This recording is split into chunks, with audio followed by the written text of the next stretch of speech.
My name is Ashley, and this is Let's Talk Dispatch. I do. You're gonna do it. Do it really well. And I believe the world needs more dispatchers. Around in the mud, blood, and plus beer. years that I'm not working 4th of July. 4th of July. Say community policing, right? What about community dispatching? So, on this show, with the help of my guests, we will educate, empower, and support the heroes behind the headset. Hello, everybody. Welcome to another episode here at Let's Talk Dispatch with me, Ashley, the Raspy Dispatcher. I hope you all are doing well and are easing into the new year. And hopefully those folks who had to work New Year's Day or New Year's Eve didn't have too many, gunshot calls that are really fireworks calls. 2023 flew by. I honestly can't believe it's already 2024, and I'm so excited for all the things we got going on this year. So far in the works, and we're going to the Denise Amberlee conference at the end of this month, January 28th. We're going to have a booth there. So if you're going to be at that conference, make sure to drop by, say hi, grab some dispatch merch. Also, we're going to be at CalMENA, our local chapter out here's conference as well. So a lot of fun stuff, a lot of conferences coming up. It's a good time of year. With all that being said, we're going to go ahead and bring on my guest today who has over 17 years of experience as a dispatcher, 22 years in EMS, and 14 years teaching. They're a full-time dispatcher and a paid on-call EMT. And if that wasn't enough, they enjoy teaching fire-related material to dispatchers and fire personnel throughout their state. My guest today, Renee, if my mouse would work. There we go. Hi, Renee. Hi. How are you? I'm doing well. How are you? I'm doing good. You were saying you got 8 inches of snow. So far. So far. So still in progress out there. Until noon tomorrow. Oh my gosh. And so up to a foot. so Renee will be walking to work, maybe a light jog to keep the blood flowing. It's gonna take me a few days to do that. My commute is 42 minutes with no hitches. But this is what we kind of talked about it before. It's one of those realities of our job is like someone has to get there or someone ain't leaving. Right. Exactly. So we don't get snow days as dispatchers, it seems, unfortunately. Sure don't. Don't in EMS either. Well, how did you get into public safety and what was that like for you? And it was an unfortunate incident of how I got into public safety. I worked at a gas station in a small town near my hometown, and one of our regular customers, I didn't know at the time, had a brain aneurysm when he was pumping gas at our pump. And my partner went out to check on him. She's like, "Hey, call his wife." And then she was on her way, and that's when it was like it blew, and he was having a full blown seizure in his car. I called 911, and they were volunteer at the time, and the station was literally behind our gas station. And I was like, "What is taking so long?" Like, I had no idea, right? Yeah. I had no idea how any of this worked. So finally, they get there, they transport him, we move his car, find out he had a brain aneurysm. He passed away a couple days later, and I was like, dude, I never want to feel like that again. I never, ever want to go through that feeling of not knowing what to do ever again. So that led me to a path in the town that I moved to, and volunteer fire and EMS since like 1927. And this was in the year 2000 that this started. I got to know some people around town and some of them on the fire department. And I was like, I'm interested, in all this. And they paid for my education. Wow. So with grants and stuff like that they continue to get, they paid for my education to become an EMT basic, an IV tech, an advanced EMT. They paid for all of it. So, and for me, it's not necessarily about, we get paid, right? And we have gotten paid since the beginning, but for me, it's more about serving my community than it was anything else. So to lead to the dispatch side, one of the EMTs on the fire department, she's like, "Hey, the county has an opening. You should apply. I think you'd be really good at it." And I was like, "Really? I'm not so sure about that." So I took the test. Out of 260 people, I was number 4 on the list. Yeah. And here we are. March 6th will be 18 years. So we're almost 18 years later. Here we are. That's really amazing, and I mean, we all have these, like, life experiences that we bring with us into this line of work, and this moment you had was just so impactful that it unfortunately, they had that incident, but that pushed you to save countless lives, I would imagine, after through the work you do, through the Yeah. education you have, through the knowledge you have. I say all the time, like the medical side of dispatch, like, no, thank you. I don't want to hear the throw up. Um, it takes special people to, to get folks to act in those type of crisis and Yes. being the person who's, hands-on in the field pumping too, like that's tremendous work. And, I know that that moment was rough, but it put you in a direction to save so many lives after that. And I think that's awesome. Yep. It sure did. Well, what was it like for you in the beginning? Like, how did you decide to come out of the field really and into dispatch, even though you still, dabble in the field with the EMS stuff? Um, what was kind of that deciding factor where you were like, this might be something I'm into? Um, so I had considered private ambulance or, to attempt to get into a full-time department. One of my very best friends, who was my assistant chief at the time, had told me apply for fire, just keep going to school, keep going to school. We'll pay for it. We'll pay for it. We'll pay for it. I'm like, all right. So I was trying to get on the fire department, and then my mom got cancer, so I withdrew my application. And Mm, then I started again, and then I was like, okay, let's do this, right? And he's like, all right, well, let's get you started. He got me, like he found gear that fit me. We got the pack on, put the face mask on, and it was over. oh, I broke out into hives. oh, wow. That's when we discovered that I'm facial claustrophobic. Oh, yeah. And I could never pack up. So what is the point of being a fireman if I can't do it? I'm wasting everyone's time. I'm not so that I withdrew my application from fire again. Mm, Um, I it- the EMS was, always really more about serving my community than a career, mm, really for me. Um, I a lot of the people that were on our department went to work for privates and they became very jaded. mm, It's a very tasking career and even a volunteer, like some of the things that we see, 1% of the population does our all of our jobs here, right? yeah. The things that we see, the things that we hear as dispatchers are things that no person should hear, but we hear 10 calls to their one, right? Yeah. So it literally takes a special person to do what we do. And for me, it was the pay was nice, the benefits were good, you know, and it was just something that I was good at. I mean, like I caught on like that, so I was like, yeah, third shift sucks, but here we are. I have really great insurance, and then the insurance got bad, but I still had a really good job. Yeah. Hi, Kitty. Oh, we got a guest, special guest. What's Kitty's name? Her name is Queenie. She is the queen of Oh. the castle. um, so I mean, it's just and then the dispatch thing really like rolled into me teaching for the state Mm, more so than the EMS portion. mm, I don't get paid to teach for the state. That's mm. completely volunteer. I get reimbursed for mileage, meals, and lodging, but that literally is the best job I have in the Really? world. So cool. None of us get paid. Yeah. We all want to be there because we believe in what we're teaching. Mm, mm, mm. So it's all just kind of like,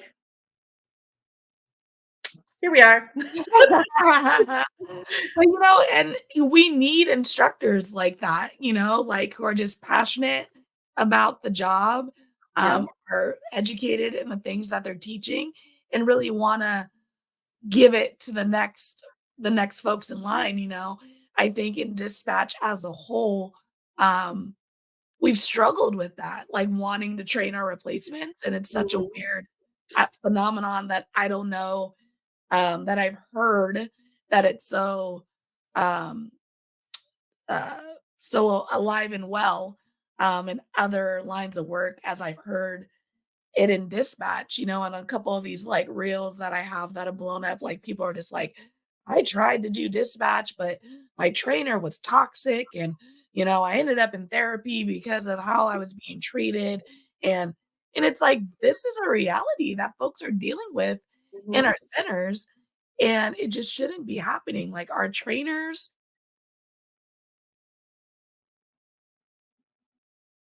should want to train our new people. We shouldn't train Olympics. You know, we should really be empowering folks to do this tough job.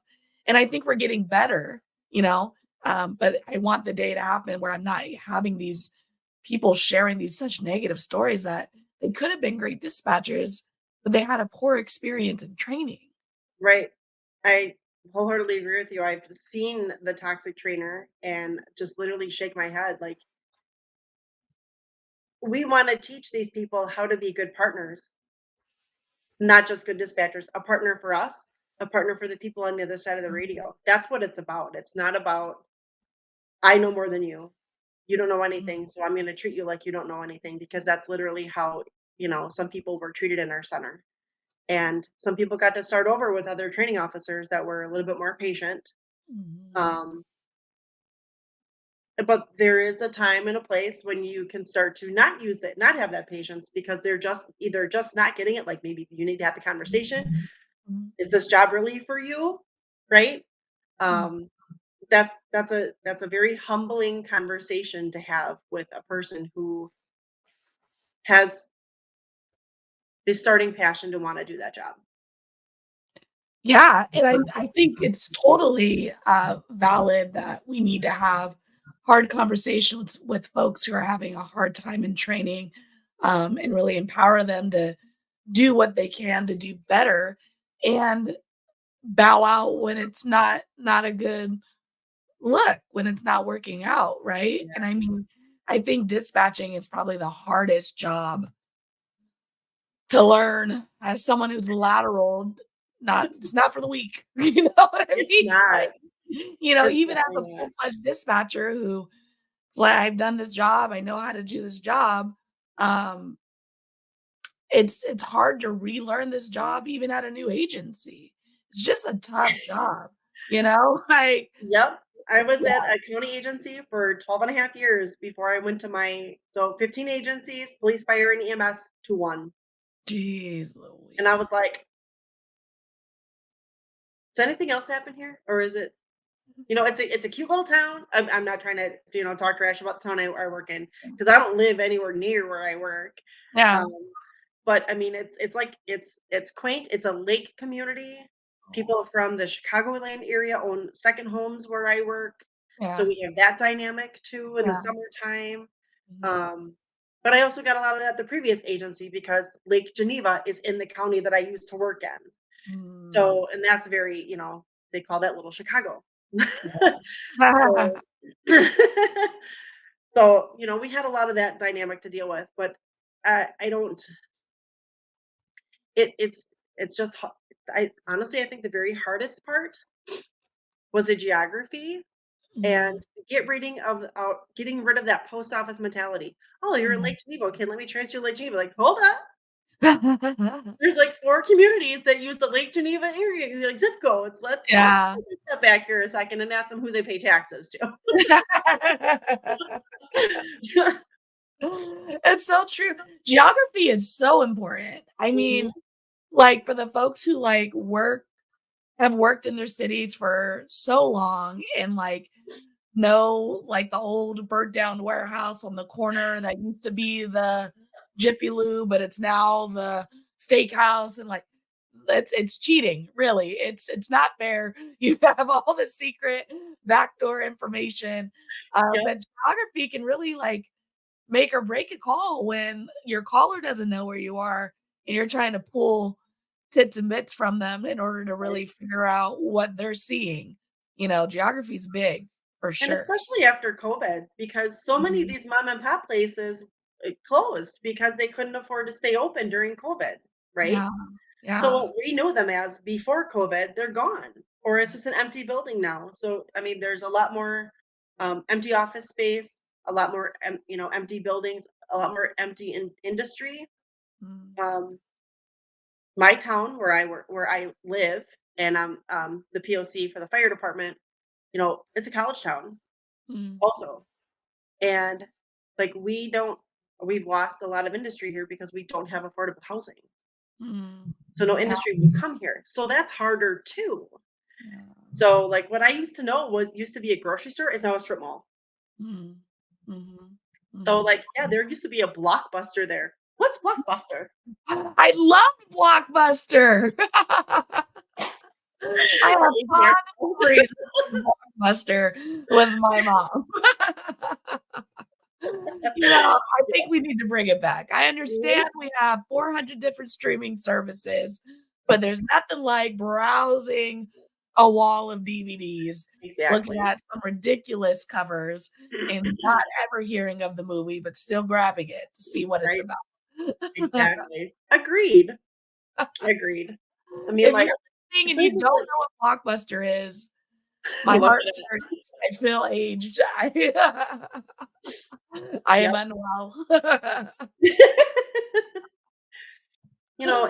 A lot of those things, like Blockbuster, for Mhm, me, besides going to see the movies, is not necessarily a place that's a pleasant experience for me because we had a death there, right? mhm, So, but even still, the nostalgia of Blockbuster, you can still, and then, along with that 1% of the people, we are the 1%. We mhm. can also literally have that conversation over a meal, and other people are like, "Where you going?" Yeah. Really look at you like, "Who invited this person to the steak dinner?" Yep. It's true, especially, when you're working, where you're living or in a community that you frequent often. Mhm. Um, I think we do have landmarks based on events we've worked, for sure. Mhm. And I mean, I can drive down the street and be like, "That's where blah blah blah happened," and like everyone would be like, "What are you talking about?" Like, if it Yep. didn't make the news, I don't know about it. But like, we have access to so many incidents that go on in our cities and our counties that folks just don't realize are happening. Yep. Absolutely. Mhm. The teaching job that I do, um, we try to advocate for dispatch as much as possible because we're often overlooked. The amount of there's one portion of our conference. We also do an annual conference that I help to um, get together. We find talent, speakers, and we all create our own classes also. Mhm. And then we have a general session that we all do together. And I always make sure to include us. Like, all my dispatchers, raise your hand, right? Yeah. Keep them up. Keep them up. And they're all looking at me like, listen, And then everybody else, I'm like, all right, all you firemen, take a look around. Take a look around at all these people with their hands up. I want you to know what their job is at the end of the day. At the end of the day, their job is to literally make sure that you go home at the end of the day. Mhm. It's not just to stay 10-4 and make the phone calls.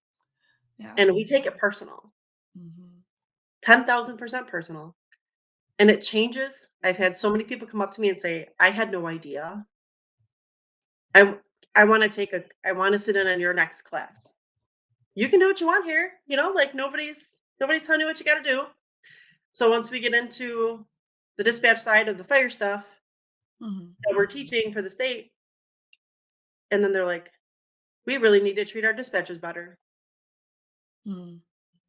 Yep, here's my card. If you're having a hard time getting into your dispatch center, let me know. I'll reach out to the director and we'll get you in there to sit along. take Mm. treats too, that helps.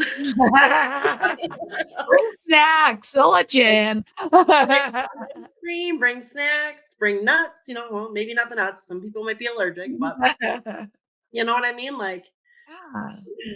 just keep trying to plug away at the advocating for us, Mhm. the 1% that's overlooked in pretty much every aspect of emergency services, um, and then also the getting our job descriptions changed to get us reclassified to Man, being so first responders. yeah.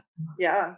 And so, like, that's something that, I've noticed, like, the more I'm creating content, the more I'm expanding, like, starting to reach people who are not necessarily in the first responder world, is Mhm. like, that's their first response is like, dispatchers, first responders, that's a stretch. Like, that's a dead end job. That doesn't pay enough. And all Mhm. of these things, folks are providing feedback for.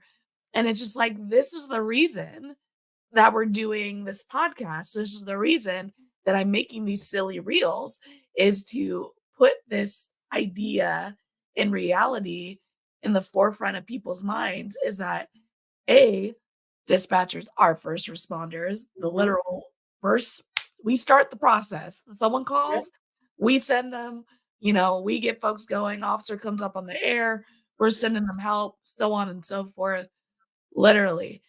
But the problem is, and I think that people don't realize, it does go back to this fight on our job descriptions and our Mhm. classification. You know, we're getting paid clerk money for first responder services. Yep. And the reason that's happening, especially, across the states, is that our job descriptions don't justify our pay, you Right. know? And so it's hard to advocate for that raise or that matching wage, to our first responders that are in the field, Yep. because our job description doesn't match it. And when people are saying they don't that job doesn't pay enough. That's why this, that, and the third. It's like, well, we have to advocate for these changes in order to, because the job isn't going away. Right. Someone's always gonna need to answer the phone. We just Exactly. need to advocate for the reclassification, the changing of our job descriptions, and that will bring the better retirement, the better mental health services, and the better paycheck that Right. we deserve in this line of work. Absolutely. And it's got to be, like across the board, the small agencies, the big agencies, because when they start to audit, and they pull them out of a hat, man, if your job description is still clerical, that's what we are all getting, not just that department. And that's where I think people fall short in the information. Yeah. And that's the first stepping stone is everybody has to change their job description. Every single agency, every single, you know, um, emergency answering point at the end of the really at the end of the day, even if it's, I mean, recently, our neighboring state is starting to um, consolidate a Mm, lot of their centers, mm, and but they can do that because they're all funded by the state. mm, Now, the state that I'm in, they're all funded independently by county or municipality, wherever you happen to work. mm. So we get to pick the kind of CAD that we use. We get to pick, whether or not we're going to do something where the neighboring state says, "Yeah, Yeah. no, we're telling you what you're going to do." Yeah. Mhm. And that's like a lot of people are losing their jobs and they're going to have to go like they're on day shift somewhere. They're going to have to reapply to go to this consolidated place so they have a better chance of getting that first response pay because of the way the state is handling it, and Mm, they're classifying them as first responders because they're putting them in this consolidation, mm, where the smaller agencies are where the bigger struggle is for the job descriptions because some of the most dispatches law enforcement based, right? mm, mhm, mhm. And a lot of the police chiefs are like, no. And Yeah. that's where I think we need to get over that hump Mhm, mhm. that I've We need seen in my yeah. experience.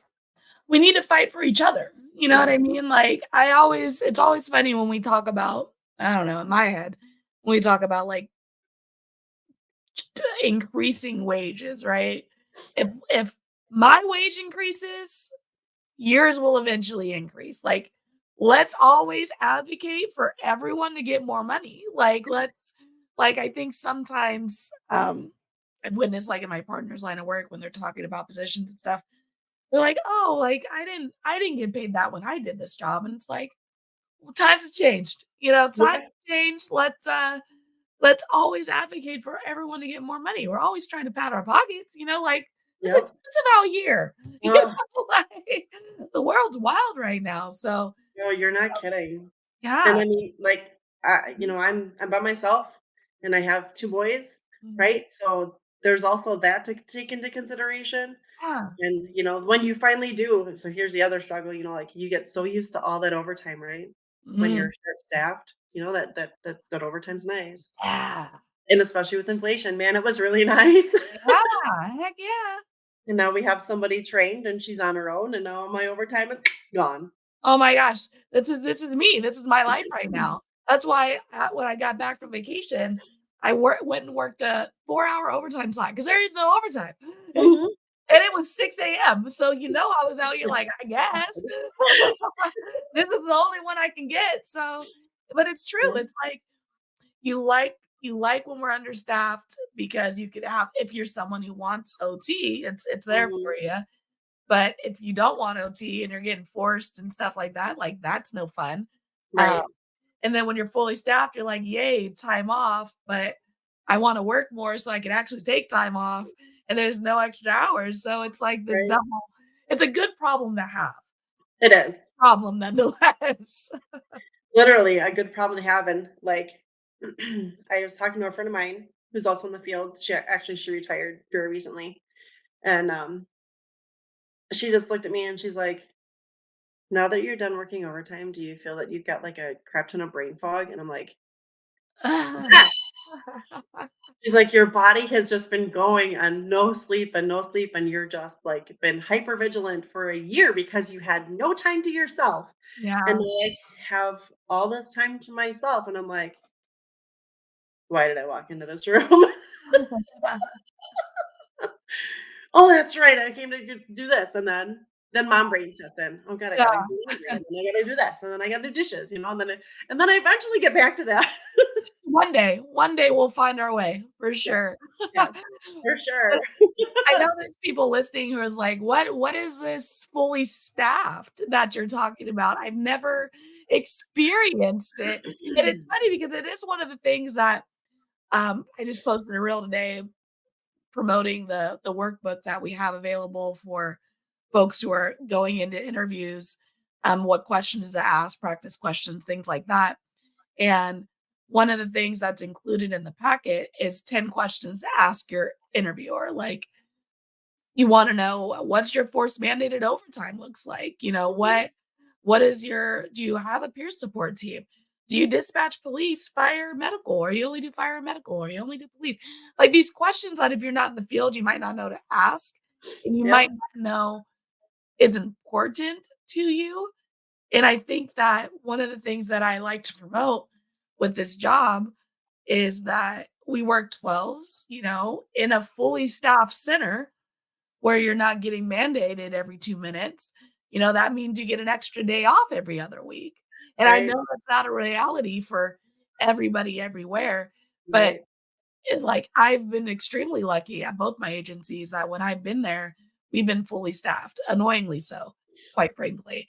And and it's awesome, right? That's great. And I've been able to enjoy that good work-life balance, but that's not the case everywhere. And Right. the question is, what are we doing to get more people in the door and not just fill seats, but Yeah, yeah. fill seats? We don't want to do that, but we want to Mhm, provide people with the realities of the situations we got going on. Because if mhm, retention starts at the interview, we're going to keep folks longer. You know, right, if we're giving half truths, buttering up what the reality, they're going to leave. There's no reason for them to stay. right. They're not invested Yep, in it the way people who have been here are. right. So, that retention starts at the interview. It starts at the interview. Agreed. Absolutely agreed. Do you remember any of your first calls or early calls for service? Unfortunately, there is one that I remember very well, Oh. and I'll probably never forget it, and it was literally one of those, um, it could have been prevented, Mm. um, but I can't change it, right? Yeah. So, I had a girl call me, her brother she thought her brother was having a mental health crisis, and he was in our jail. Mm, She thought he was in our jail. Well, he was released from our jail. mm, So, I put out an attempt to locate for him, check welfare, right? mm, Came back to our sheriff's department to get his medication that he left in the jail. mm, A CO saw him and saw that our rolling log and called up the dispatch like, "Hey, that's your dude for your ATL in the mm. lobby right now." So I call downstairs. Desk deputy picks up the phone because it's a weekend. Yeah. I'm like, "Hey, that's the ATL guy," and he's like, "He's fine." Mm. Like, very next day, the very first phone call I took, he had hung himself in the tree in the front yard when his cousin went to go pick him up for work. Oh my gosh. Yeah, that was one of the worst. And I was like a weekend at that point. Yeah. So that was a very tough. I had a really hard time relating with that officer for a while, Yeah. you know, but I mean, it's just kind of like, you know, Mm. almost 18 years ago, Yeah. let's suck it up, Yeah. right? We didn't deal with mental health crisis like we do Mm, now mhm, back then. And mhm, I'm glad that we do now. I wish we would have started sooner. mhm, We might have had less burnout. We may have had um, better dispatchers in our career longer, mhm. you know? Yeah. Burnout's real for all of us, Yeah. and it's not just emergency services, it's literally across the board. Burnout as a parent, burnout Mm. wherever you work, a person can give you burnout. Yeah. You can give me Straight up. burnout every day. I'm sure I'm giving people burnout. So Like, "Dude, I told you that before you got here." But, I think that, your call, I think it kinda speaks to, um, the realities, like, of I would say, like, what we hear on the phone versus what the descriptions we're giving out to our Mm, officers, and, yes, like, it's hard, like, one thing I think the regular everyday citizen doesn't understand is you're trying to convey this thing that you're hearing. And you're trying because I hear that it's an issue. I hear that it's distress. I can mhm, hear that something's wrong, right? But mhm, how do I put into words to really relay to my officers, like, this is legit. right, Like, what I am hearing requires a certain response. right, And even though you can't hear it the way I'm hearing it, my language has to reflect that urgency. So they do take precaution to protect themselves going into the call. So they right, have, to the best of my ability to provide them the knowledge that I can, like what they're going into. Like the difference between someone being like, "Oh, I'm just upset," versus like, "I'm upset, I'm gonna harm you." Like, you have right, to be able to really use the English language to convey that because they're not listening to the call. And I right, think that it sounds like, and I could be completely wrong, that was probably a situation that happened with this officer. He didn't talk to the sister, right, he didn't understand the history. He was just like, "Oh, we found him. He's here and he's alive and breathing and well in front of me. We're good." right, And when in reality, if he had the full context or, really dove in and took the time on that call, mhm, like you said, it could have been prevented. And that is probably the toughest calls to deal with is the one where like I could have done something. If one thing were different, whether right, even if it was you, them, sister, him, one thing shifted, it could have changed the whole bit. And that yep, is hard to sit with for sure. yep, absolutely. Mhm, mhm. but we're definitely in a different place with, acknowledging that the calls we take are trash, like, they are not good. We acknowledge that one of my guests, I think it was Deborah, to get a therapist day one was her Yeah, advice. Get a therapist day one. And absolutely. we just, we need tidying up. We don't need the big event. We just need, a little Right. unpacking every once in a while. So Yep. uh, definitely one of my favorite advice given. So And and if I'm gonna shameless plug here for an organization that I please feel do. that I'm very happy came into our lives by accident. Uh, It's called Trauma Behind the Badge, mm, and my motorcycle club actually did a fundraiser for them this last summer. We raised a little bit of money for them.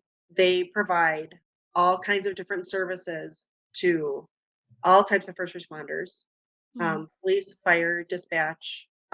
They provide money for the family for a first responder to go to rehab if they need to, any type of rehab, right? mm, Um, they will provide, they have a free app, financial advice, um, diet advice, workout advice, mm, assist you to help you find a therapist if you need it.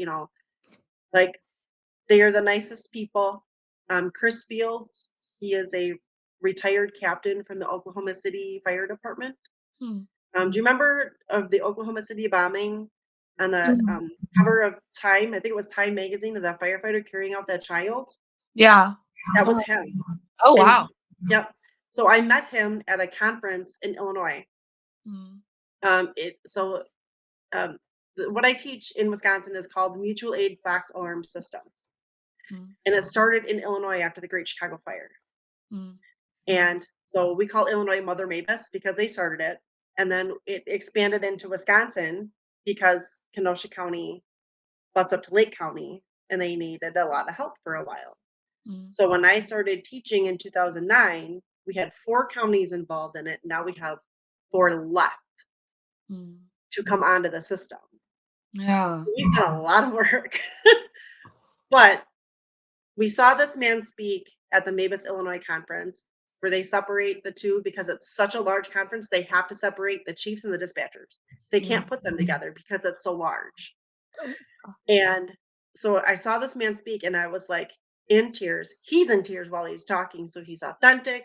mm, He's talking about, like what happened that day, and he was mm. fine. He was fine. Yeah.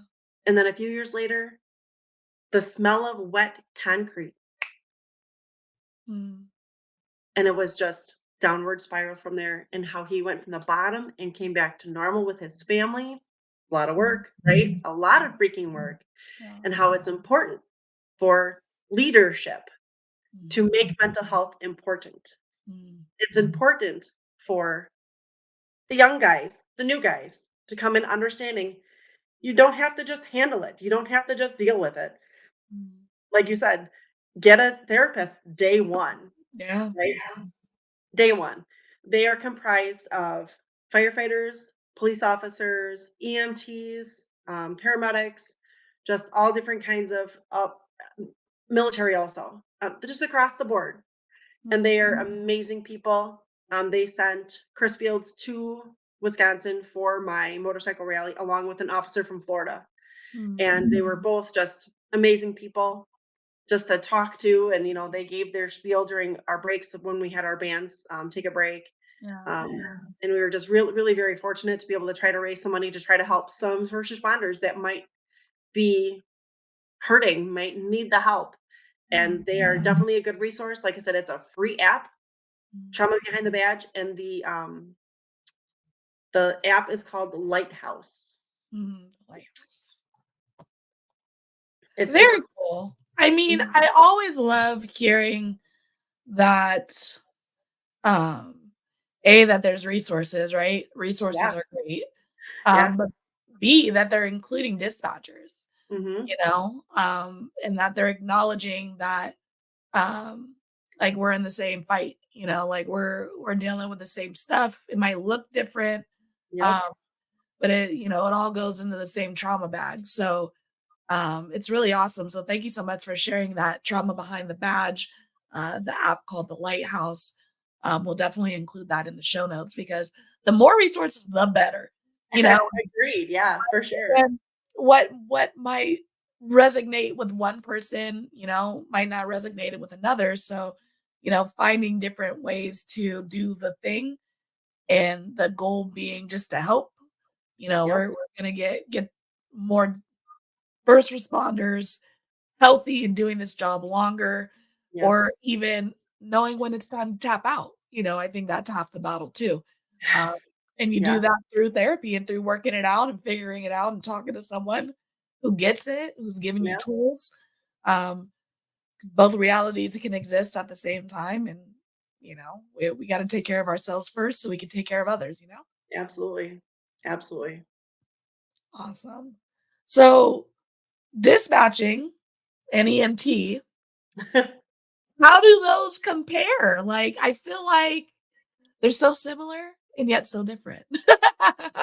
They are. And I literally, when I first started dispatching, my captain, at the time, loved him. He was probably the best boss I could have had Mm, walking in the door. very cool. He literally looked at me and said, "You cannot talk medical on the phone." What? Are you kidding me right now? Yeah, He's like, I've been trained. The city paid for this. I'm a professional. and we weren't EMD certified back then, Mm, right? wow. So it was literally like, you take the call, you dispatch it, you let the people on the road deal with it. And I'm like, Mm, yeah. Mm. That's mm. tough. Yeah. It was. A lot of EMT friends that I know Mhm, that got into dispatching and did not continue their career in dispatching.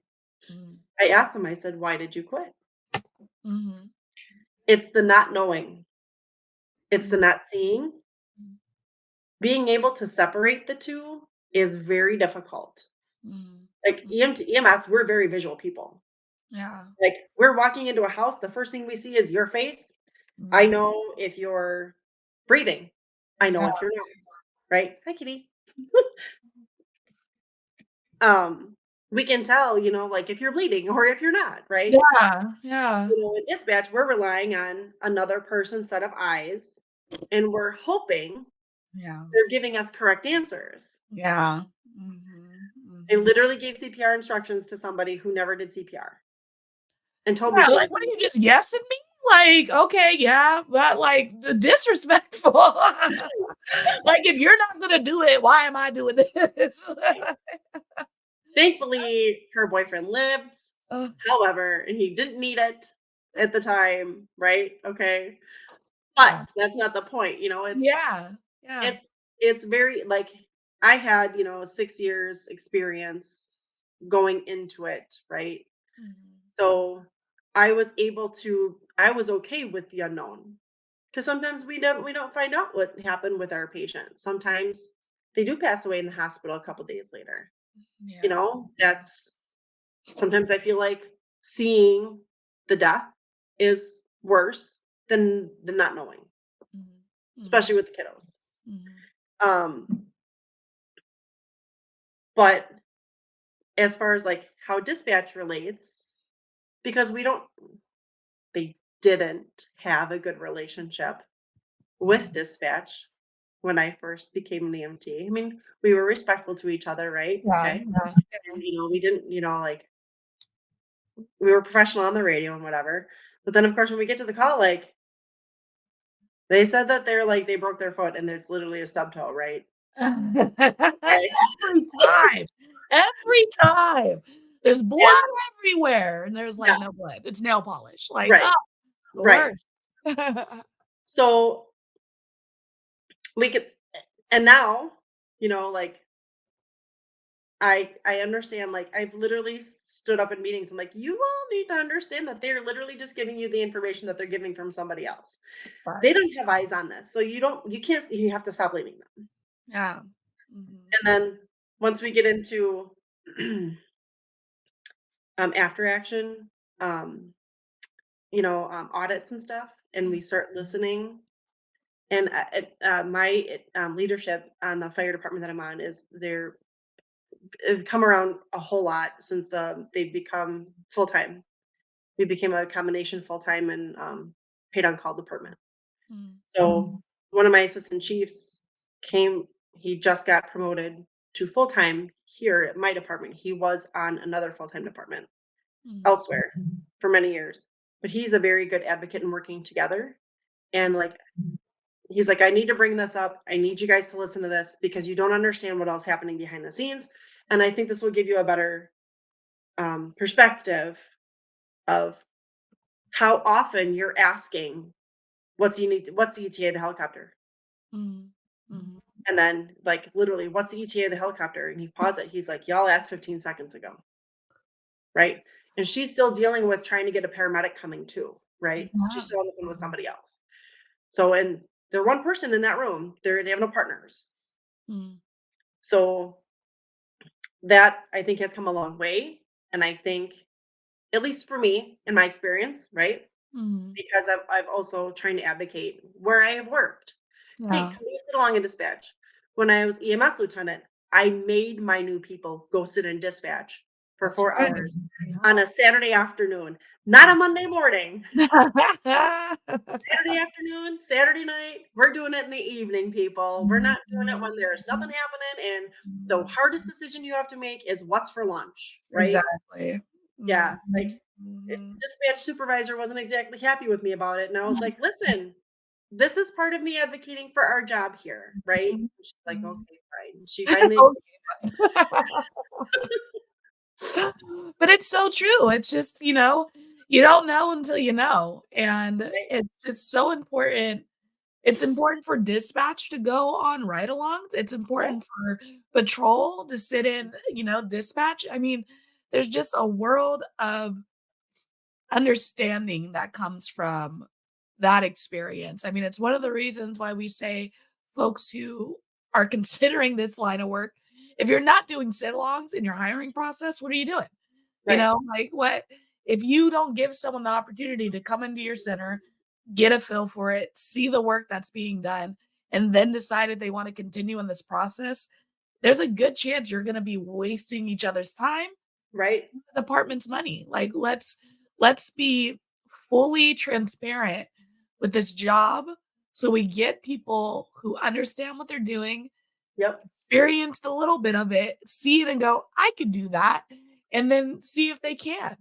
I all yep. for transparency in this process. And if you have an agency that's not willing to do that, I would think twice. That's right. If they're like, you don't need to go get along, not all dispatch centers are cut from the same cloth, and that's just Hmm. the reality.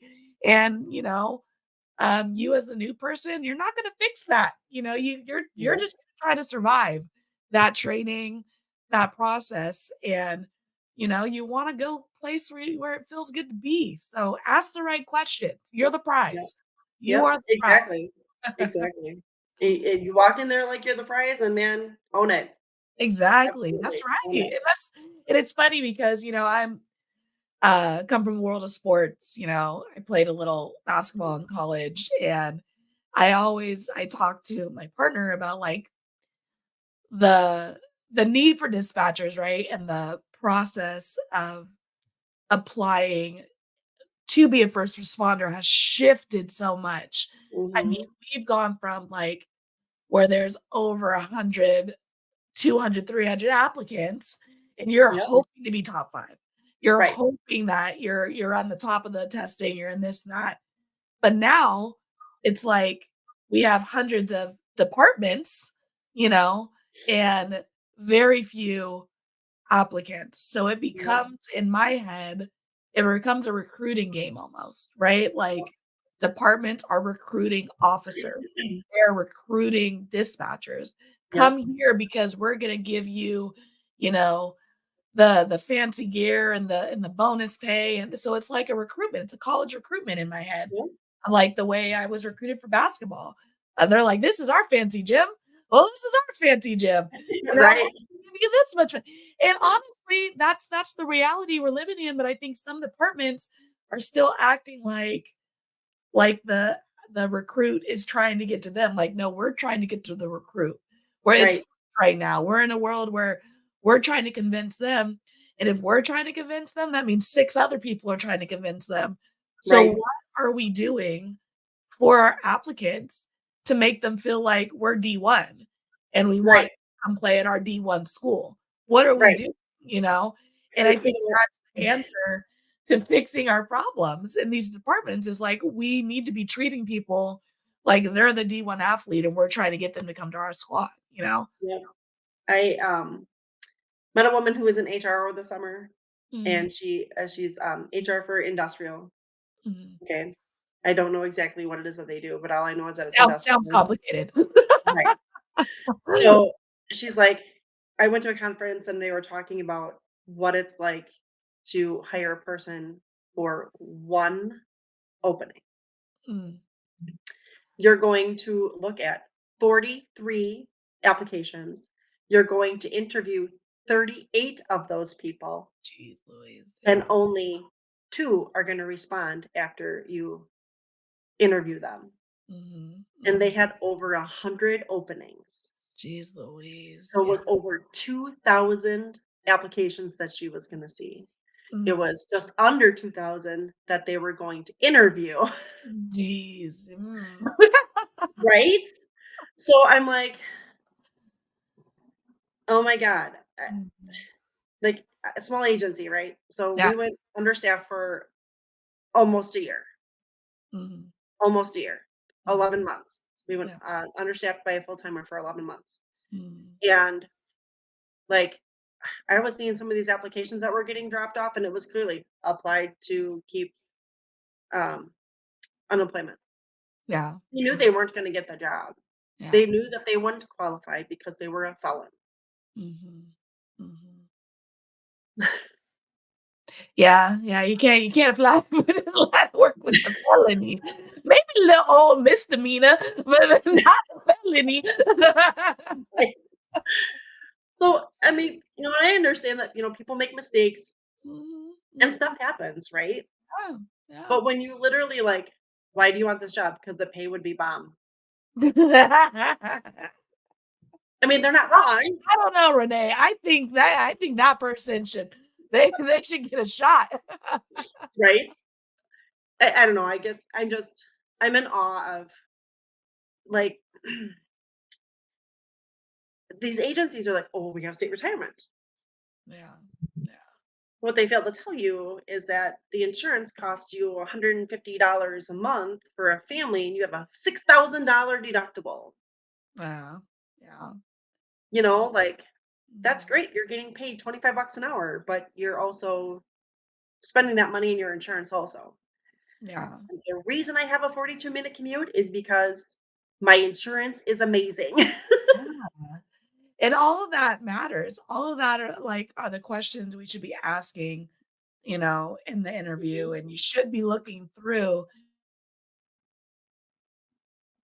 the benefits that are listed in these job announcements.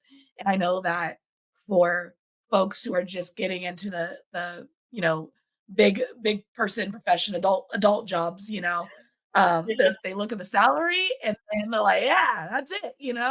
But the yeah, benefits are just, if not more important. Um, the other thing that I'm really advocating for in our interview processes are providing folks the interview questions you want them to answer. It's something mhm, that they do in the corporate world. It's inclusive. You give them the answers the day before, mhm, the questions, not the answers. I gotta come up with their own answers. Yeah, but you give them the questions the day before. They can read it.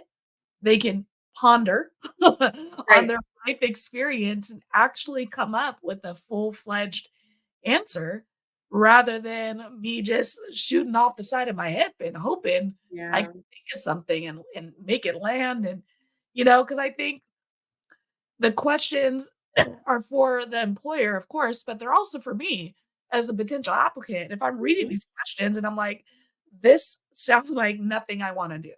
Right. I don't wanna have to answer questions like this. Right. Probably not gonna be the right person with the job. You Right. know, I don't know why we make it harder for people to be successful in our already like, if they're gonna flounder out in training, you know, Right. like, our system is set up to weed people out on its own, but, you Mhm. know, let's get people who can formulate good answers, who show up well, when given the opportunity, and let's give them a chance, you know? Yep. Let's see what they can do. Absolutely. Oh my gosh, Renee, we have been killing it. We It's been such a wonderful interview. And thank you for, sharing your experience, being willing to, share some tough stories. Um, we have to bring those things to light to give other people um a glimpse into the stuff we got going on Yeah. this side of the microphone. So I really do appreciate you being vulnerable. Um, and the last question that I ask everyone, as we come to a close, is what advice would you give someone considering a career in dispatch? Go bartend and waitress. If you are a good bartender or if you can be a good wait person, you will rock this job. Every single person that I have trained that has been had previous bartending and previous wait staff experience rocked this job. If you can do that, man, you can do this. 10,000% Oh every my single god. time. That is hilarious. I thought you were just gonna be like, "So you can make us a martini because we need a little alcohol on this shift. We need good people to make good drinks." Mm, I wasn't gonna go there, but since you did. That is fun. It's true though. Actually, one of the jobs that I say I could never do is like waitressing and Mhm. bartending, and like those you folks out there who are in that line of work or who have done it in the past, man, props to you because the way people are disrespectful on the phone as a 911 dispatcher, I know people are disrespectful in person in food Yep, service. So props to you. And Renee, you're right. If you can deal with customer service in those industries, yep, you can answer 911 and deal with folks on their worst day. absolutely. Sure. Yep. I literally had, um where was I? I was out with friends, and you know how often that happens? Not very often, right? Okay, and we were at a bar, it was busy, like, super, super busy, and this girl was just keeping up with everybody, she Mm, was doing her thing, she did have a disrespectful dude, and we all backed her up, right? yeah. Yeah. And then, but she's like, "I got this," right? And she dealt with it, and then when she got all done, I looked at her, I was like, "Girl, have you ever considered becoming a dispatcher, a police dispatcher?" And she looked at me, she's like, "What?" I'm like, "I'm serious. I'm Yeah. dead serious." 'Cause, like, I bartended and waitressed when I was younger too, like, Mhm. for real. Consider it. Yeah. Consider it. Just go do a sit along, think about it. You'd be really good at it. And she's like, "Why?" And then you're like, "Oh, I gotta go do this." And then she came back and, like, little tidbit conversations here and there. But, Yeah. like, she reached out to me. She's working at a center in Southern Illinois. Look at that! We're Yep, recruiting at bars too. Everybody get in this line of work. I love it. That's yep, so awesome, and it's so, so true. Look at that. Had a drink changed a life. I love it. That's yep, amazing. yep, Very cool. yep. Oh my gosh. Again, Well, Renee, go ahead. thanks for having me. I appreciate it. Oh my gosh, Renee, thank you so much again for being willing to jump on with me, sharing your story, sharing your drink recipes. And I really appreciate it. I really do. Well, I appreciate you having me, and I appreciate you my shameless plug and, all the resources that I can throw out there. I'm gonna do it no matter what, so we can all get the help that we need if we need it, the Yes, pushes we need, everything that we need because, like you said, we all need to support each other. And if we don't, what good are we? exactly. Yeah, Well, Renee, I'll be right back with you again. Thank you so much. absolutely. Thanks. All right, everybody. That was another amazing episode here on Let's Talk Dispatch. Renee, yes, thank you so much for coming on, sharing your story, sharing your resources. Trauma Behind the Badge, I believe the app was called The Lighthouse. We'll include that information in the video notes as well, because we need more dispatchers and we need folks to be doing well who are doing this job currently. So if you do need a little extra help, if you're feeling a little, like you're needing a tune up, there's no problem in finding help. And it sounds like Renee's experience with Trauma Behind the Badge has been a good one. So maybe it'll be a good fit for you. Until next time, everybody, stay raspy. Of course, like, subscribe, tell a friend, and check us out at theraspydispatcher.com.